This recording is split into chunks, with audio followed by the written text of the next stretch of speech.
Um, my name is Dipali. I'm from Bangalore. I'm here to give you a trekker's perspective. I'm not an administrator. I'm not a management person. I'm not even from a temples background. But I love the temples of India, and we trek a lot. So I'm here to talk about my experiences, and I hope through this talk I can inspire you a little, and I can maybe collaborate with you a little, and maybe get you all to, step up and act upon the cause that I'm going to talk about. So we call ourselves trekkers for a cause because we love trekking, and if we find something that is happening around us that needs us to step in and really take cognizance of it, we do that. So that's our name. So treks, what are treks? Basically, हम लोग पहाड़ चढ़ जाते हैं बस. So we just go up, see the sunrise, see the sunset. We enjoy the trek, we enjoy the journey. So there are treks like Kumar Parvata, which we start from the Kuke side, which is Kuke Subramaniam, the temple Kuke Subramaniam. We start the trek from there. We also have the other side, which is the Somwarpet side. This is the view from the top of Kumar Parvata, a very beautiful hill. It's the third largest in Karnataka. This is Savandurga. Savandurga is the largest monolithic structure of Asia. It's a large rock, very difficult, very slippery to climb, but very beautiful from the top. It has a Nandi statue right on top. This is Gudi Bande. It's got a lovely temple and a fort around it. It was created during Baire Gowda's time in the 17th century. This is what Wikipedia says about it. If you see the red marking, it says on top of the fort is a Shiva temple known as the Sri Rameshwara temple, established by sage Vishwamitra and Lord Rama, which is believed to be one of the 108 Jyotirlingas.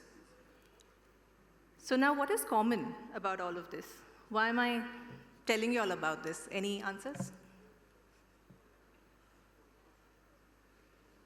Right, it's the Temple Connect. So all of these hills, though I'm a trekker, all of these hills are connected because of the temples, right? What is on the top of these hills? I have trekked across Bangalore, across Karnataka. I have also done some treks in the north of India, but this is something that we find common across all the treks. We either find a fort, or we find a Nandi statue, or we find a Shiv temple, or we find some of the other, constructions that have happened from very, very old eras. We have a Ganesha temple which is 1,000 years old on Ramdevra Betta. What is the state of these temples today? A lot of people don't climb these hills, but when we do, we get really upset when we see the state of these temples. This is Nijagal Betta, which is very close to Karnataka. This temple is in absolute ruins. We also have, the statues which have been taken out of the temple. The statues have just been, destroyed, moved out. It's been excavated. We don't know what's the status of those statues, but there are some really beautiful carvings, as you can see. That is the picture of the statues which have the actual centerpiece which has been taken out from the temple. It is a rich source of history, right? It's a source of history, it's our artifact. It is something that really helps us out.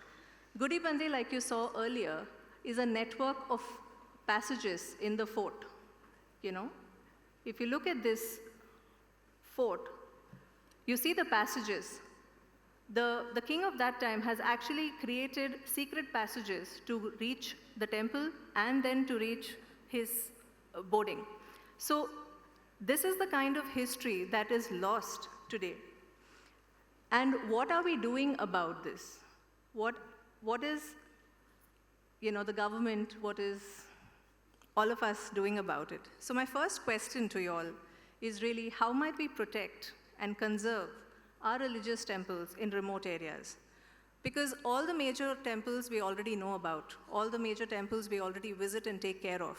But what about those forgotten temples which are age-old and which are extremely, extremely important in our history?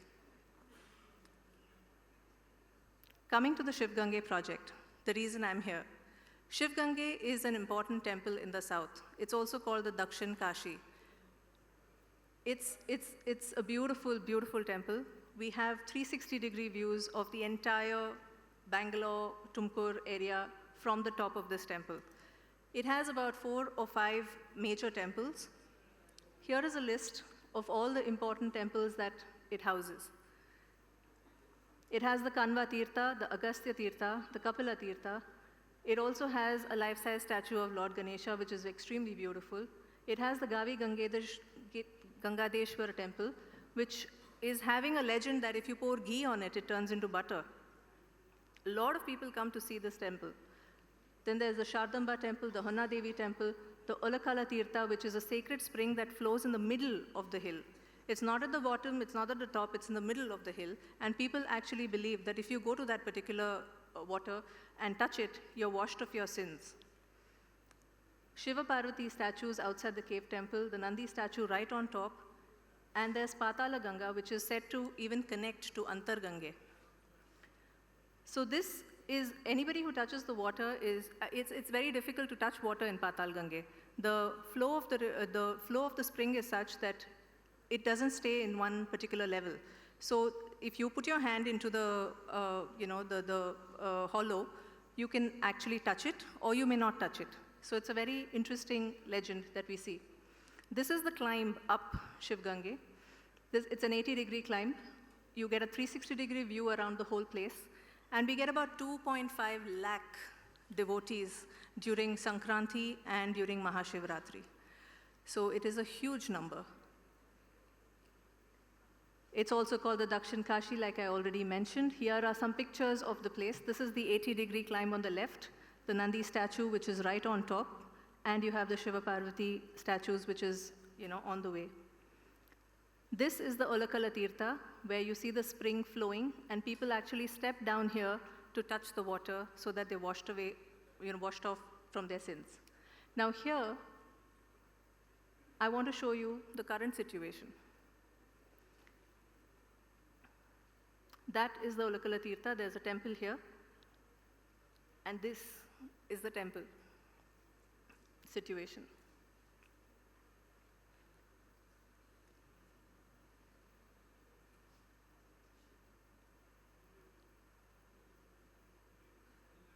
I'm sorry for the speed, because I didn't know I was going to show it like this.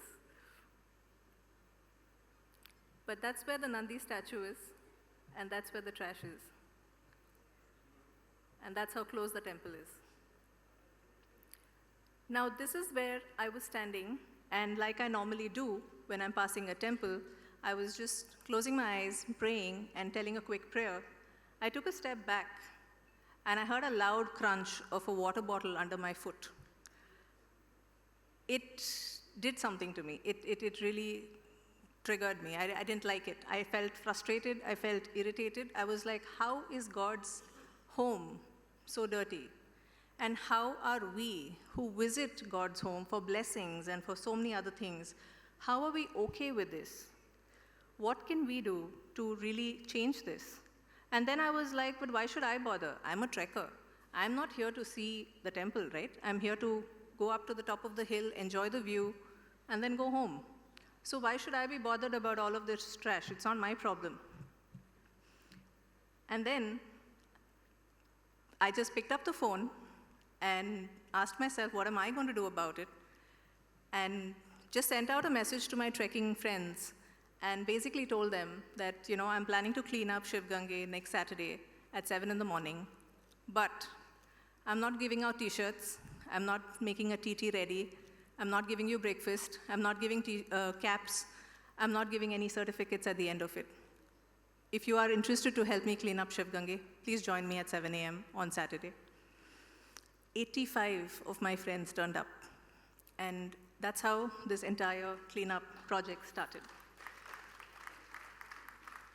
So sometimes the intent is there, the initiative is there. All we need is action, and that action led us to some insights. And these are insights that we realized are holding true for a lot of temples in inaccessible areas. Temples which are on hillsides, temples which are, difficult to reach, temples which are forgotten. So basically, the main problem that we realized is we are in a space which is no man's land. We are not the temple, we are not the municipality, we are not the government. We are not people who can take any kind of action in terms of power or in terms of, any kind of direction, in terms of management. We are just regular people who want to see the temple clean, who want to see the paths to the temple clean. And it's a very difficult place to be, because when you go to the temple and say, help us, the temple is like, it's outside the temple, that's not our problem. And when you go to the government and say, it's a temple property, it's their problem. So where do we go? So this is something that we've, just been dealing with. So I'm putting the question back. Okay, so here is some of the awareness drives that we conducted just to let people know. So we played on three things, which in the business terms are very important. So we looked at the emotional side of it, we looked at the business side of it, and the technical side of it. So this was the emotional side of it, where we wanted to tell people, you should be afraid that you're spoiling God's house. And Shiv Gange being Shiv Gange and being so important for the Shivratri and Sankranti spaces, this is something we did during Mahashivratri. We got one of our friends to dress up as Shivji and walk around the temple telling people, cleanliness is godliness, please don't dirty my house. That's all he did the entire day. And it really helped, because a lot of people, so this in Kannada is really, cleanliness is next to godliness. And he put up this poster. It's an eco-friendly, poster. So he just sat there and he was doing nothing but saying this. And it really helped amongst the people around. This was the business and the technical aspect where we realized segregation can get us money. So every time we did a cleanup drive, all the trash that we collected, we segregated it, we sold it, we made money out of it. So no money came from anybody's pocket. It came from the trash itself, and we used it for the next drive that we did. And here you can see children from a football club who joined hands with us to do this, because they pay for their education by clearing up plastic bottles. So they joined hands with us and we did this project with them. So this was the business aspect of it. The technical part was all the collaborations that we have done. There is a lot of people out there from the IoT space, from the data space, from the IT space, from architecture, from town planning. We had IAS officers join hands with us. We have, a gentleman who was part of the 108 helpline, who is part of this entire core committee. So there is a lot of people with a lot of know-how who are part of this project. So my second question to all of you is, how might we encourage temple community across India to clean up our temples? And the reason I'm asking the temple community this is because it's paths leading to the temple, right? So this is my second question. These are the focus areas that we're looking to solve, really. Sanitation, rest points, viewpoints, historical significance, accessibility. A lot of times we don't know the history of the places that we visit. We reach up on top of the hill, we see a fort, we see a temple, and we're like, what was this place? It looks so beautiful, it looks so intricate, it looks important, but we don't know what it is. And then we come back, and then we have to look up Wikipedia, and then we go back again and try to figure it out. But it would be nice to have some write-up right there for people to know about it.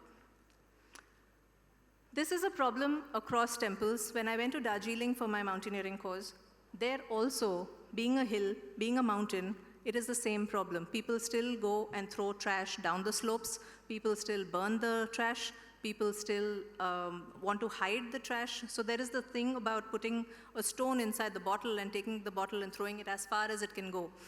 So things like this, because people don't want to see the trash, and they're, littering the place.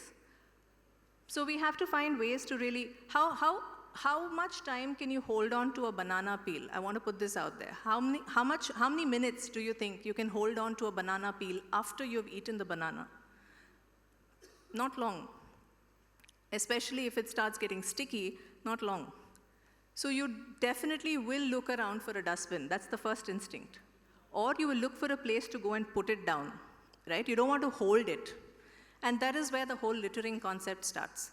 If we have a system where we can have places at intervals where this trash can be put into, we don't have to bother about why there is so much trash.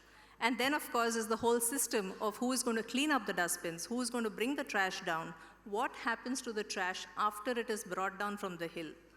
Because again, it's not municipal problem, it's not a temple's problem. The trash will lie there, and the local authorities will just go and burn it again. So what's the point of doing the entire, activity? So these are some crucial questions that we came across that we want to address. So my third question is, how might we scale up the cleanup and conservation of our temples? Because scalability is important. We have more than 1,000 lakh temples, from what I gather in the last 2 days that I've heard people speak. Temples in important spaces, important temples in, which are out there. How clean are they? And how do we make sure that temples don't end up like Shiv Gange and actually are clean? Dipali cannot be everywhere, but you guys can. You guys will go back to your spaces, go back to your towns, go back to your temples. What can we do together? My entire team is willing to help in terms of the insights we've gathered, in terms of the knowledge that we've got so far, the research that we're doing, the constant collaborations that we're getting into. But what are we, each person sitting in this room, what are we going to do about it? This is who we are. If you want to contact me, we want to conserve, clean up, and scale up. That's the whole agenda. How many of y'all here, if I can see a show of hands, are interested to make this happen? Thank you so much. Thank you. Thank you so much, Dipali ji. एक बार जोरदार तालियां हो जाए दीपाली जी के लिए. What a beautiful cause. अब मैं stage पे इनवाइट करना चाहूंगी मैथिली कुलकर्णी जी को कि वो प्लीज स्टेज पे आए and to felicitate Deepali ji. Please join us in the center of the stage.